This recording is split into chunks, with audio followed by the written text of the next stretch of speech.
What's up, everybody? Eric from Collect&Reflect here. It is about 5:58 on November 24th.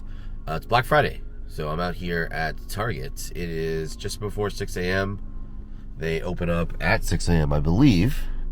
A little bit of a line out there, not too much, not too crazy. Black Friday has not historically been as crazy as it used to be. But yeah, I'm here in Miami visiting some family, and I am just stopping in to check out, see if there's anything worth filming for you guys. See if, gaming, collectibles, and things like that are usually on sale. They're a big item. That's what I'm looking for here on a Black Friday. So we're going to head into the store in just a minute and see, show you guys some of the deals and show you what we pick up. So go along with us.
Off at Best Buy now. Left Target, got wrapped up there.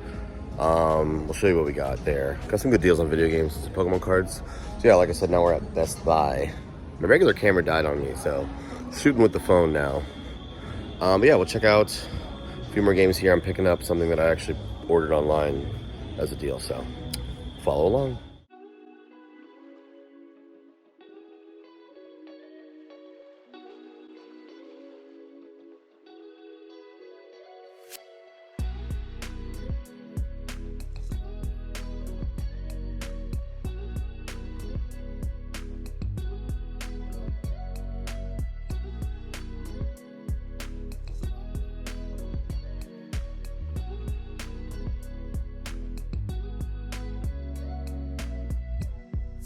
Alright, everybody, we're back in the car.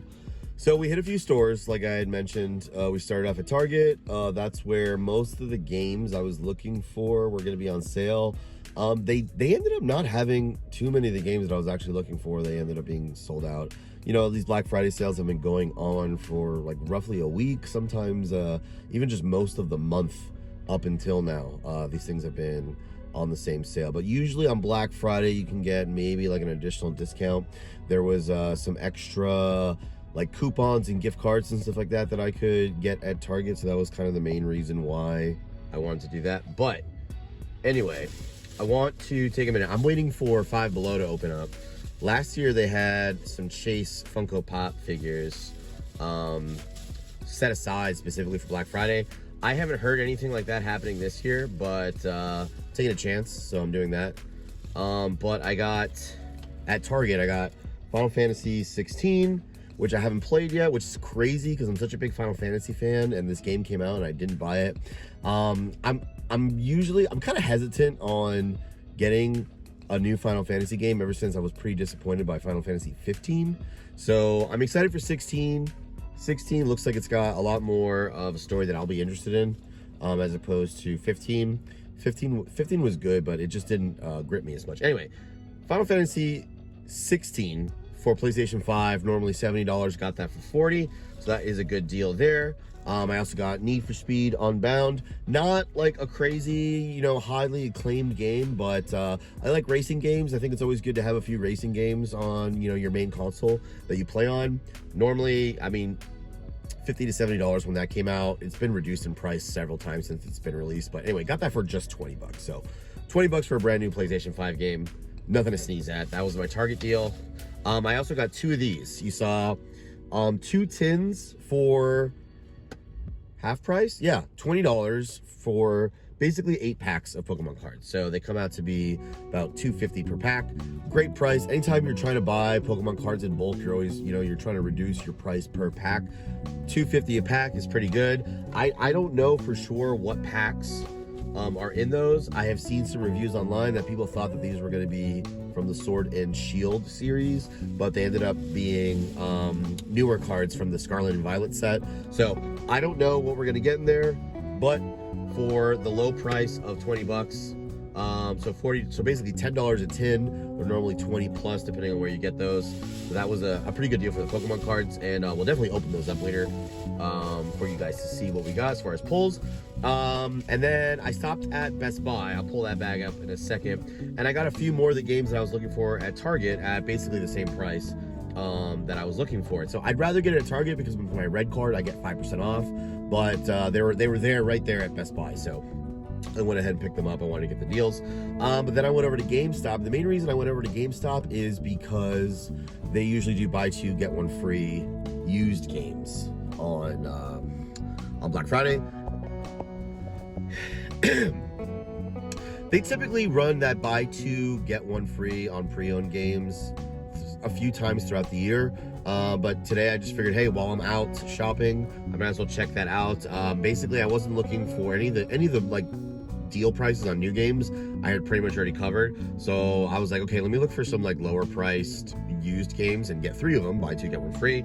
So I got Resident Evil Village, which I've already played the main campaign. I never played any of the DLC, but right after I beat this game, I think I traded it in for something else. So I haven't had this game in a while, and I've really been wanting to play this again, especially after I played the Resident Evil 4 remake. I wanted to go back to Village to try out, first person view again.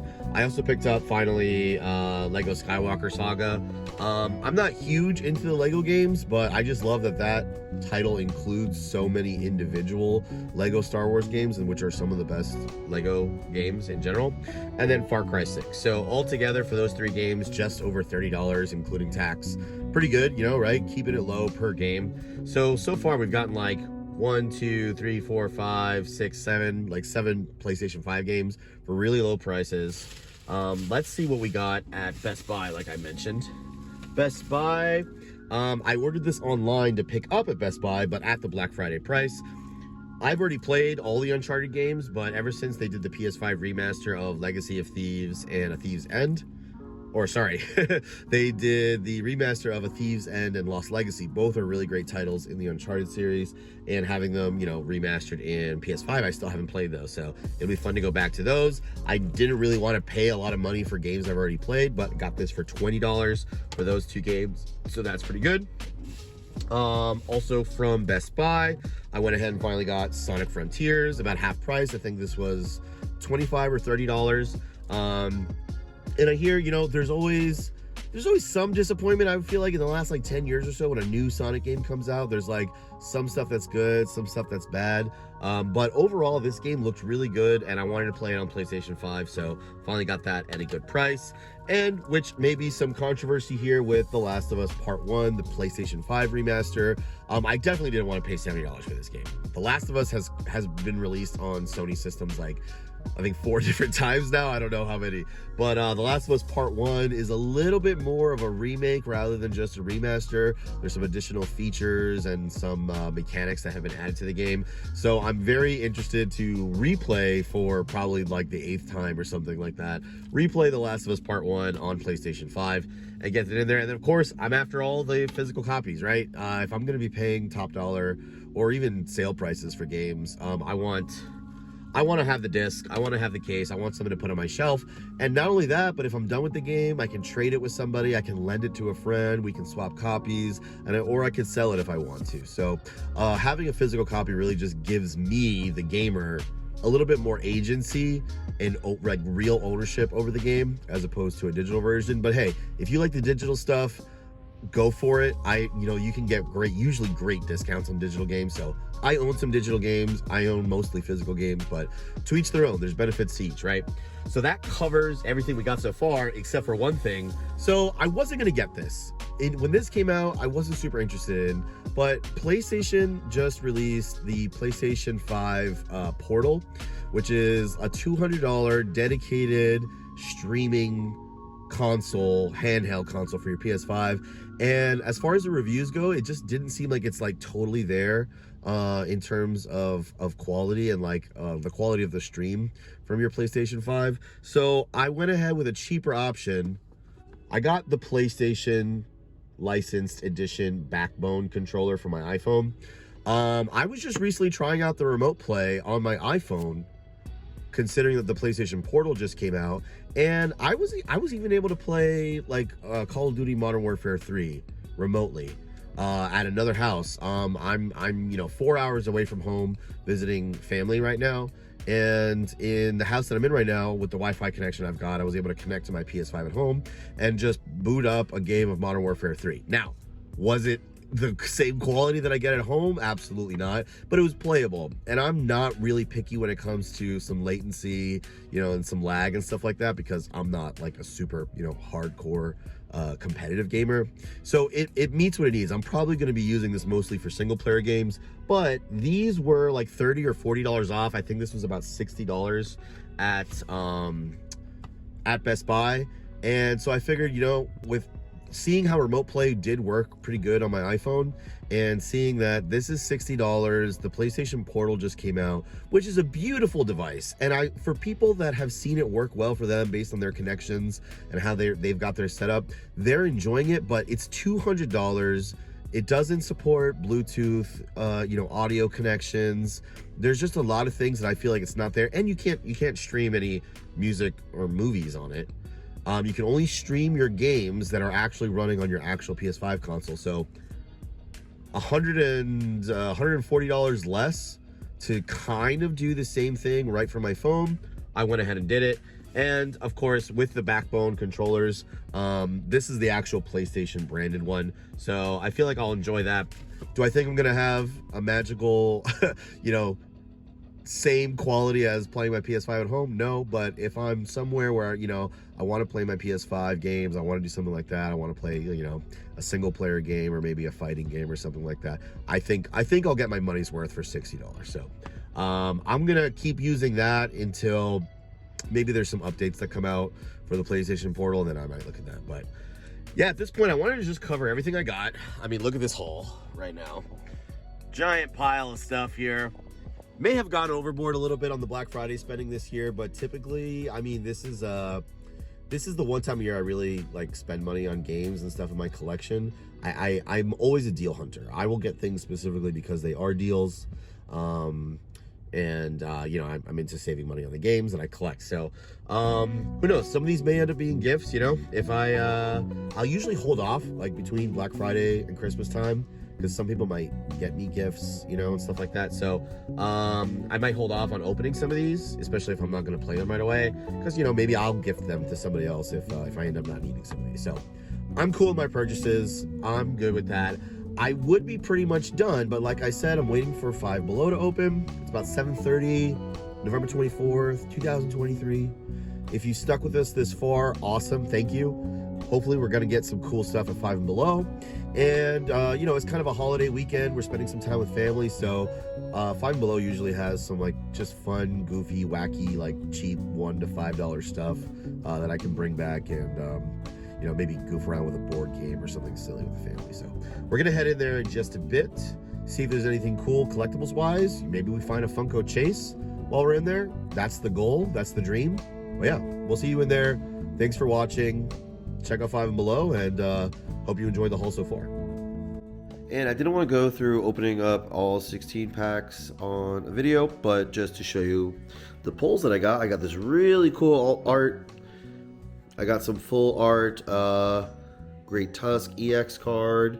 I got Gyarados EX, Orange Shreds EX, Banette EX, and a cool Oinkologne EX. So yeah, that's it for the pulls.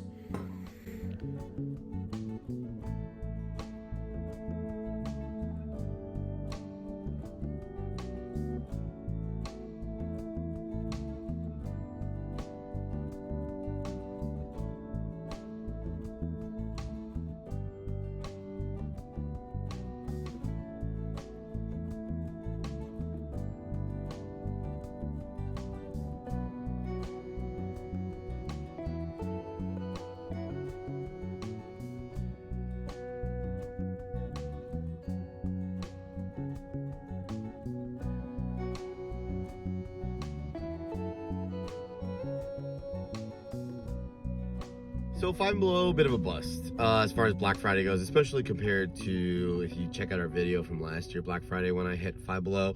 There was some really cool stuff last year, at least at the store that I went to in Gainesville last year. This store here, it kind of seemed like everybody was like, what are you doing here? I was literally the only customer in the store when I went in. They hadn't even like turned the music on that like plays in the background. So hopefully I wasn't like inconveniencing them or anything. They had a lot of employees and they were working hard, stocking shelves, etc. But yeah, as far as like Black Friday goes, I don't think that they were like thinking that people were like, we're coming in for Black Friday. So I did see like some of the items. Ooh, car just like swung by me. I did see some of the items that I had seen online, at least on the website, that like I guess were kind of like planned for Black Friday in the 5 Beyond section. Nothing I was super interested in. Definitely nothing as cool as like the Galactus Chase Funko Pop that Five Below had last year. So a bit of a disappointment there, but kind of the blessing in disguise, right? Like I've spent enough today. So that was a sign. Shopping is over for Black Friday. Hope you enjoyed what we picked up so far. I did pick up a couple of things in Five Below just because I can't help myself when I see exclusive things or chase things. So I don't collect these at all. This is the Funko Gold series. This is Russell Westbrook. And this is the chase. So normally this is the regular, what you get for Russell Westbrook in yellow jersey. The chase, so you can see here, is the purple. So I have plenty of friends who are basketball fans. I don't know if I have any like Lakers fans specifically in my life, but yeah, that will likely just be a gift for somebody as a kind of a stocking stuffer. It was only $5, so no chase left behind, right? And then glow-in-the-dark stuff, right? So I like the Funko Minis. I like miniatures in general when it comes to figures. So I always like these Funko minifigures, and I love that the ones that have been coming out at Five Below are not mysteries. You know exactly what you're getting. So there was a few in here that were kind of interesting in this set of Funko Minis. I really wanted that number 220 glow-in-the-dark Spider-Man, but they did have the glow-in-the-dark Scarlet Witch, and it's a Five Below exclusive. So overall, not terrible. Not a total loss, not a total waste of time. I was over here in the same plaza at a GameStop anyway. So yeah, that'll do it. That'll wrap it up for Black Friday 2023. I have been Eric for Collect and Reflect. And yeah, thanks for watching. Hope you checked it out. Hope you enjoyed the stuff that we picked up. Let us know if you got better deals on some of the stuff that we saw, or let us know if you did find anything in Five Below in your area. So otherwise, thanks for sticking around this far, and we'll catch you the next one.